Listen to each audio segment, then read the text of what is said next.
Do you mind if I record on my end as well? Absolutely. Have at it. Sweet, thanks.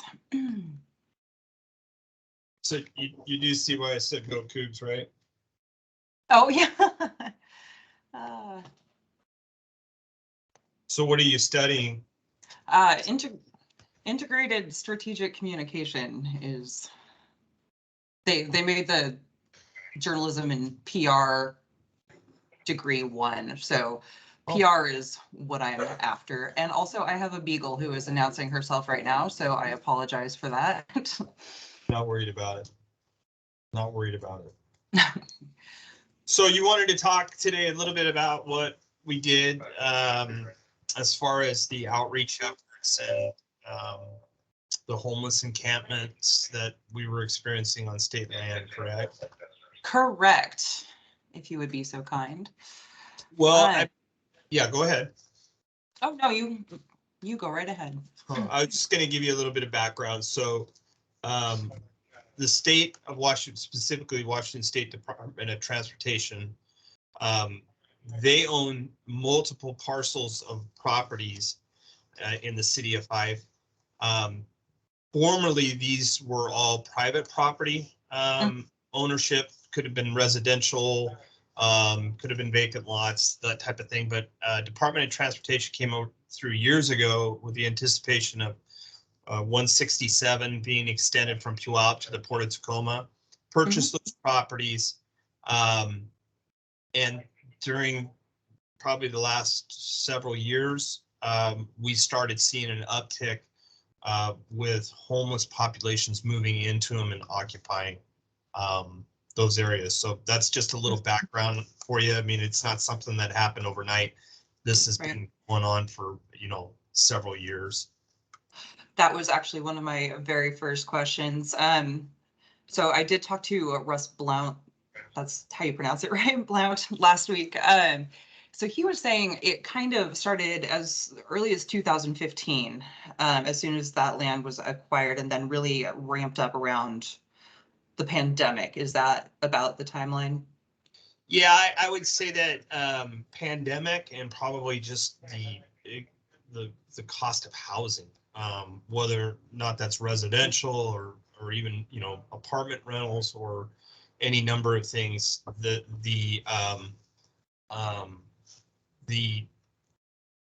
Sorry, I had somebody at my door. That had a significant impact, I think, too. Just a lot of folks didn't have really anywhere else to go. Yeah. Okay. How many people were on that parcel on 8th and 62nd ish at its peak? So we specifically dealt with about 7 encampments in the general area, but the 2 that you're talking about, there was actually 3. I'm sorry, not 2. We estimate probably somewhere in the neighborhood of 200, maybe 250. But in that general area, we also had a staged response. Our first operational period was in November, and then our second and final one was was last month. So part of that population dipped after the first operational period, and then the last one, what was previous there probably wasn't the same amount of numbers, just because of that first operation we did in November. So I tried to drive down there. It must have been when you guys were doing the second operation, just to see what the status was before I decided this is what I wanted to write about. And it was barricaded and there was a lot of police activity going on. So I'm thinking that the day I drove down there was the day it was being cleared. That's probably that's probably a fair bet. I worked in downtown Seattle for 3 years, so I'm not unfamiliar with the homeless situation, but that particular parcel right there, I've never quite seen anything like that. That was a very impressive setup. So was it the RV situation and the cars and everything that were there, was that there from the get-go, or did that happen as people got more comfortable? Yeah, I wouldn't say it happened from the get-go. I would suspect that probably word got out at some point, you know, that in the center of that area that you're describing there, it used to be a mobile home park. Okay. So it actually has a paved driveway, and the lots where the mobile homes formerly were located before the Department of Transportation purchased the property, they are concrete paths. So literally, if you wanted to think about like an RV park that you see today in business, very similar setup. So what we initially saw happening was the Department of Transportation tried to harden the site after they purchased it. And they also hired private security to try to monitor what was occurring inside that area, because the mobile homes were still, the structures were still in place. They were having a lot of problems with, theft and vandalism and people trying to occupy those mobile homes that had been vacated. So to mitigate that, Department of Transportation ended up coming in, and then they demolished the mobile homes. They tried to harden the site with barriers so nobody could get in, but people are resourceful and they were able to navigate around those barriers. And then the RVs started making their way in. And like I said, up to the point of November, it was just stacked wall to wall with RVs and people. So tell me about what happened to the crime rate then. I mean, was it always impacting the crime rate, or did it escalate? Or tell me about the crime surrounding that area. So yeah, I mean, we track crimes, and we specifically track crimes in a given, specific geographical area. So what we found were our shootings, our shots fired calls, stolen vehicles recovered, robberies, thefts, possession of stolen property. Those type of incidents increased in that area, specifically directly involving the encampments on that DOT property. So that was obviously a concern for us. And it was one piece of the puzzle, or at least one part of the issue that we were trying to deal with, leading up to the cleanup. But it's also very difficult because we would have people driving by and just, in their vehicles, and they would hear the shots fired call, or they would hear the shots fired and then call us. Officers would respond, but oftentimes we wouldn't have any cooperating witnesses. We wouldn't have any cooperating victims. We would go into the sites. We could see shell casings. We found vehicles shot, but we just didn't have anybody that would actually help us in an investigation. So we had a lot of that too. We knew the incidents were happening. They didn't always end up being a formal investigation or report because we didn't have anybody that was cooperating frequently. That makes sense. Yeah, the only reason I stumbled by it was because Google Maps took me on a detour one day, and so I can see how people would just be driving by and perhaps not be aware that it was there. I mean, it is tucked back there. Did it take a while for people to notice what was going on? Or, I mean, there's homes and stuff, so. Yeah, there's we had two things going on. We had homes. There are homes, residential neighborhoods that are located nearby, and so those folks could either actually see it from their homes or the residences, or they're frequently driving by because that's a route that they take quite often.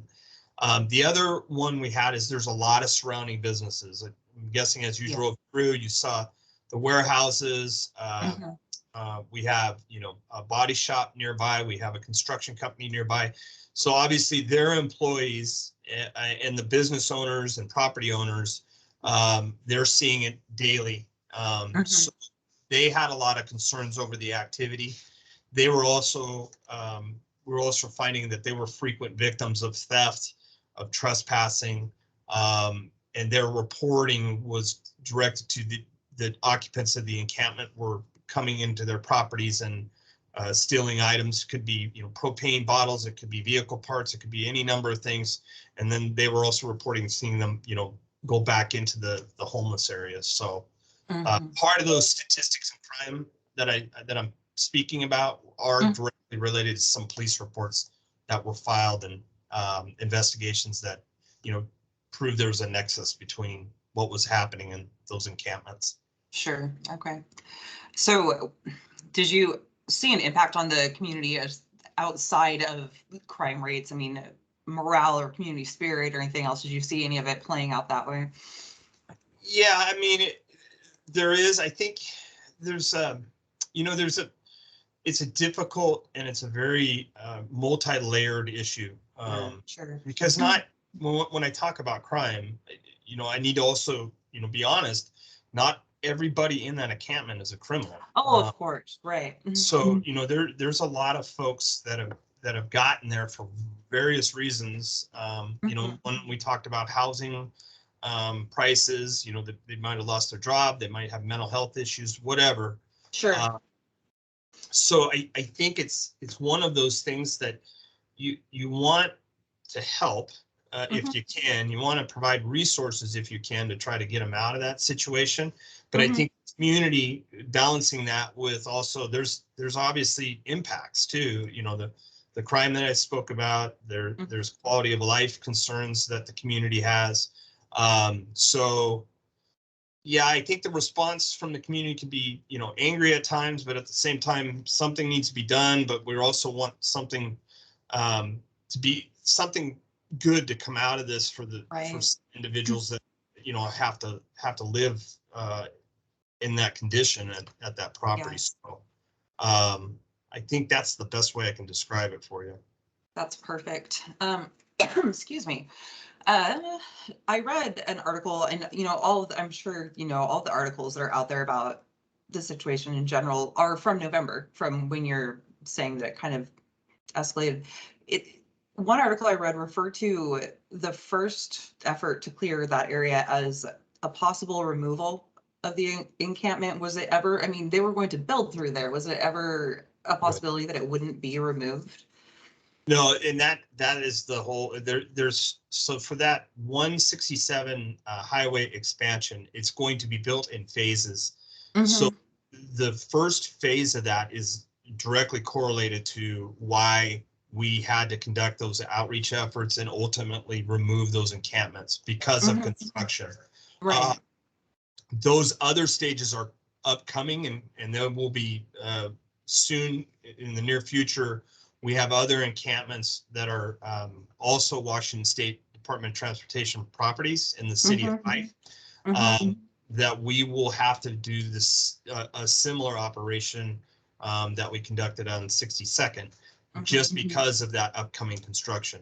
And the general contractor, as this work is done, is actually then taking over the properties. They're responsible for securing it, making sure that it's a safe environment for that construction to happen and that nobody's occupying it. Okay. So because of the location of that particular parcel, it was a multi-departmental jurisdictional effort, wasn't it? How many departments were working on that? Fife PD was primary, but we had a lot of assistance from the Pierce County Sheriff's Department, Washington State Department of Transportation. We worked directly with their personnel for several months, even before leading up to the operational period. Department of Corrections, Child Protective Services, because we did have some families with some young children in some of the encampments. Unfortunately, we had to place a couple of the children just due to their living conditions, so they were part of it. Pierce County Animal Control, and then Greater Lakes Mental Health. They do a lot of outreach. They have anywhere from drug and alcohol counseling to mental health to actual medical staff. Just checking on the well-being of some of the occupants. Physically, in that regard. So numerous other agencies and resources that we all brought together as we were working through it. A bonding experience. Yeah, it's not, it sounds, it sounds fairly simple to some, but boy, when you really get down into it, it's a very, there's a lot of moving pieces and a lot of people involved, to conduct something like that. So tell me about that, the moving pieces and what all was involved, because it sounds very complicated to me. Yeah, so, in a nutshell, like the initial operation in November, it's not that we just had a meeting and then the following day we went out and Right. did the work. There was a lot of buildup. So we encompassed a lot of these resources that I was mentioning to you about, and we started outreach, right? We would, our officers, with the help of Department of Transportation and mainly the Greater Lakes mental health that I was talking about, would go out to these sites, tell these people that, what can we do for you for shelter? What can we do for you for your property? Is your vehicle running or not? Is your RV or trailer, can it be moved? Because this day is coming. So we did that for several weeks, if not months, leading up to it. So if you had somebody that said, yeah, my RV, it does run, but it needs a battery. Department of Transportation would coordinate with field mechanics to get their home basically up and running. And then also, if needed, they would coordinate a safe spot for them to go outside of that construction area. And it could be making arrangements with a private RV park, making arrangements for storage of their vehicles or their property. Department of Transportation had a designated area for those type of things. But the most important thing too was, trying to reach out to see if we could secure temporary housing, shelter, maybe contact family members that they have not been in touch with to see if that was a potential resource for them to, get a roof over their heads. Again, like I said, it's like an onion. You just keep peeling it back. So we did those outreach efforts multiple times, but then ultimately we set a hard date. Department of Transportation posted the property that you have to vacate within 72 hours.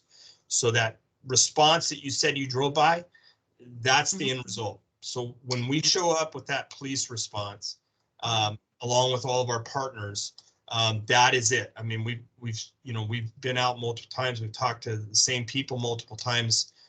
That's the hard deadline. You got to leave, because the contractors were literally right behind us to come in and start the cleanup work, to get it ready for construction. So that's why you saw the big police response. A lot of it was we were able to deal with quite a few criminal elements that were involved in there.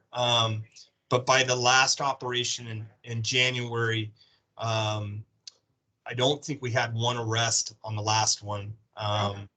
We did recover, a lot of stolen vehicles, a lot of stolen property, that type of thing. But there was no use of force. There was, we weren't needing to, forcibly remove anybody from the property. I think just the mere presence and, them knowing that the deadline was up, we got them to comply and move on. So that's great. Well, congratulations on clearing it. I mean, there was a lot going on that piece. Yeah, it was a big site.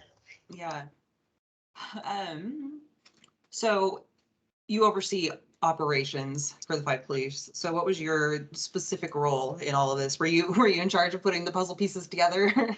Right. Yeah. I acted, obviously I'm the commander for the operations. So your uniform and badges that work at the Fife Police Department, I'm their commander, but I'll take over the role as an incident commander for something like this so that I can help coordinate on all those puzzle pieces. So I did the pre-planning, and then I was the commander during the operation. So I was actually on site, just making sure that things ran smoothly and they ran as planned. Oh, great. So when does construction officially start? Well, my understanding is that, like I mentioned to you, the general contractor will start assuming control of the property in the near future, and that might be days or even a couple more weeks. I'm not sure. I don't have a real good understanding of exactly what that work entails. If it's soil sampling and you know, starting to do the pre-work before, I'm this just not my area of expertise. Out of your wheelhouse. Yeah, but Yeah. I do know that they want those sites secure so they can start whatever work they're planning on starting to do. I don't know, you know, like I said, I don't know if it's concrete trucks or bulldozers coming in. I don't have that much knowledge on it, but I just do know that they're getting ready to start taking over responsibility for the sites so that they can start their work. And so you mentioned that there are other Department of Transportation properties in Fife that are kind of facing the same problem. Is it to the same scale, or are they smaller areas? Not yet. That are that you described was huge. Yeah. You know, when I show people photos or videos that we were obtaining when we were trying to get this thing planned out, it really was extensive and extremely large. Most other folks in my profession, my peers that, you know, I touch base with it on, they haven't seen anything to that scale. Yeah. So, and what we do currently, what we are monitoring now, in the next phases of planning are nothing compared to what we dealt with down there. Yeah, I can imagine. It's a lot. So let's see. What was the biggest challenge you faced when trying to clear this either time? I think that just the, like I said, just the scope of the work that had to be done. When I talk about coordinating with the other agencies, Department of Transportation had to do a ton too. The cleanup efforts are significant, and I'll just put it in perspective. Don't hold me to the exact number, but I think in total for those two operational periods in November, January, we had somewhere in the neighborhood of 110 tons of debris and garbage that had to be removed. So, you know, that's 400,000 pounds of garbage. That's a lot of garbage, my goodness. Yeah. So as you know, not only when you actually get the site secured and nobody else, you know, nobody's left on it, when you're dealing with that, you tend to have, you know, it's the theory of broken windows, right? You'll tend to have people that gravitate back, or they try to gravitate back.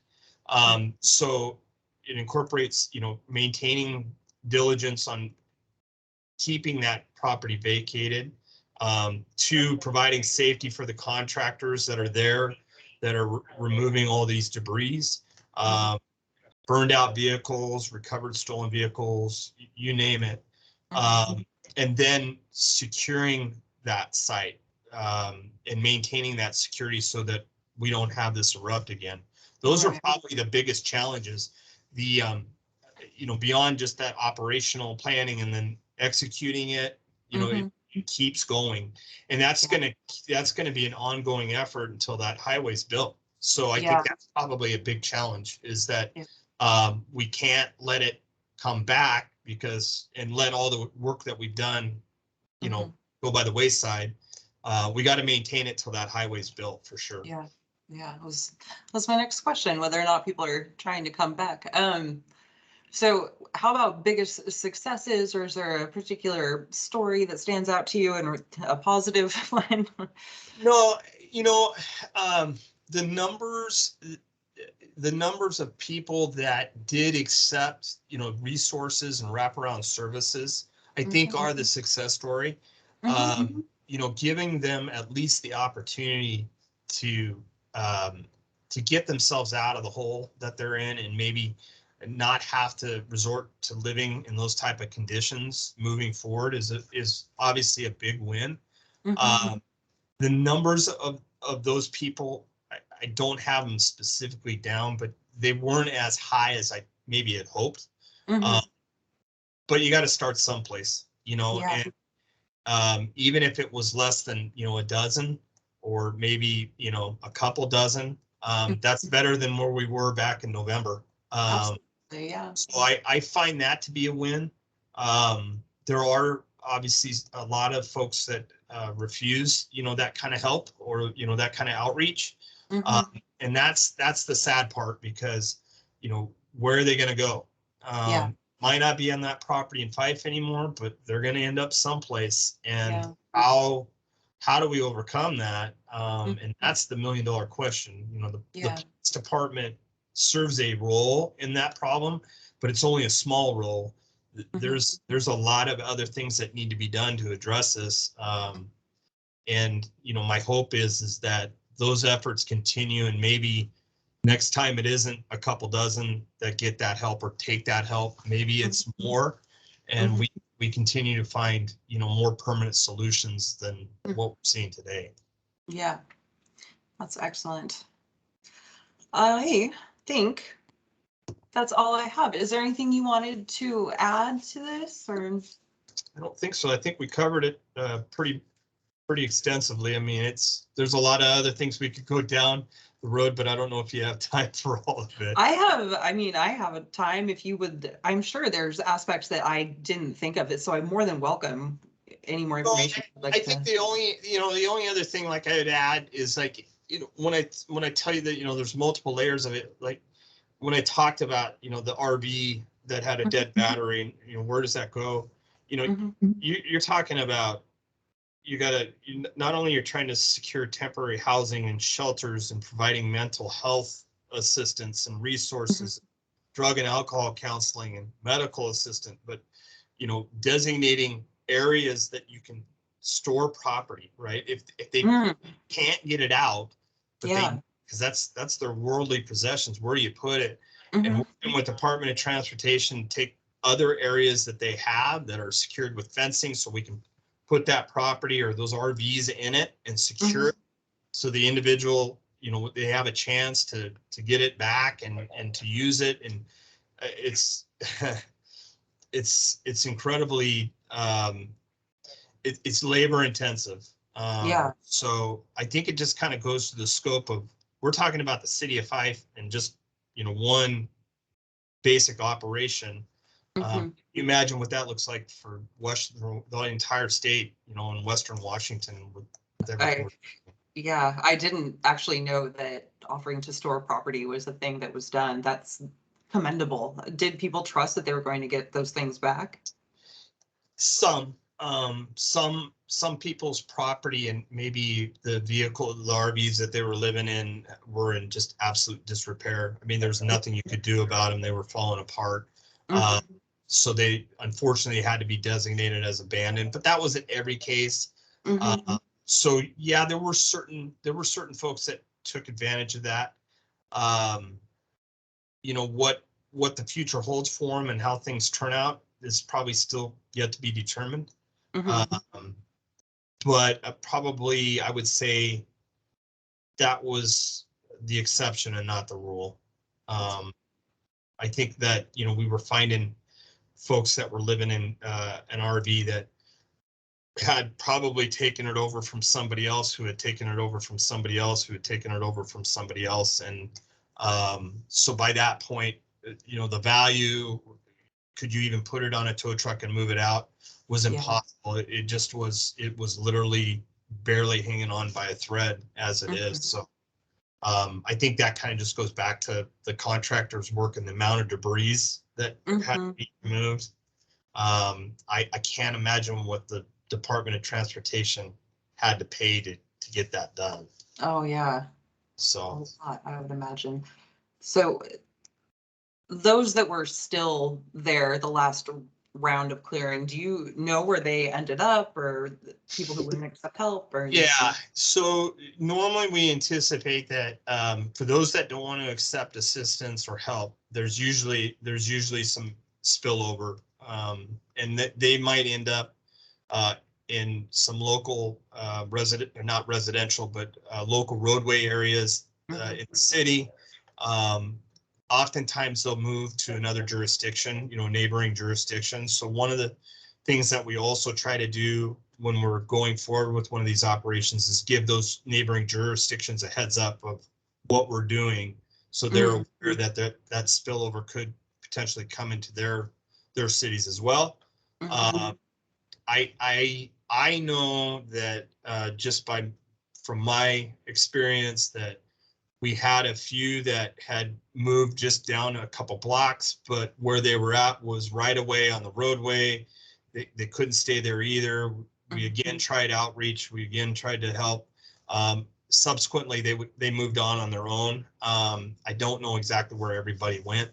Yeah. But my guess is that it's probably within probably a 10-mile bubble of where I'm at right now. It's just no longer where it used to be.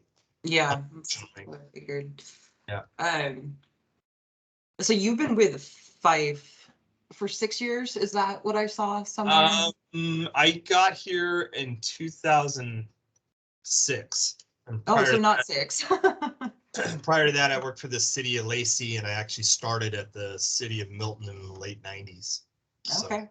yep. I'm in Milton, so all right. Yeah. I moved down here from Bothell about 1.5 years ago, so it's Okay. anyway. So my understanding is that Fife has had an incredible population boom over the last 15, 20, 10 years. Has this kind of problem escalated as the population grows? I wouldn't say that would be the case. I think it more has to do with, like I discussed, whether you want to talk about the Great Recession, real estate prices, folks losing their jobs, whatever. But those are factors. Yeah, that makes sense. The mental health crisis is a huge factor. The lack of probably resources for mental health issues is really a big impact in all of this too.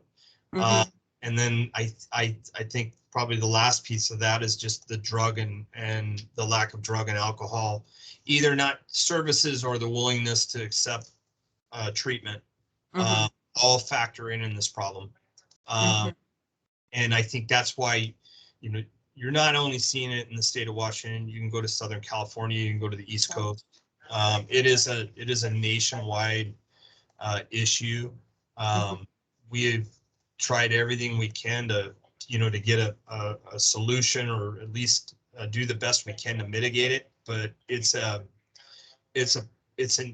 problem that a lot of smart people are trying to figure out, and it's still a work in progress. Yeah. So what do the available mental health resources look like?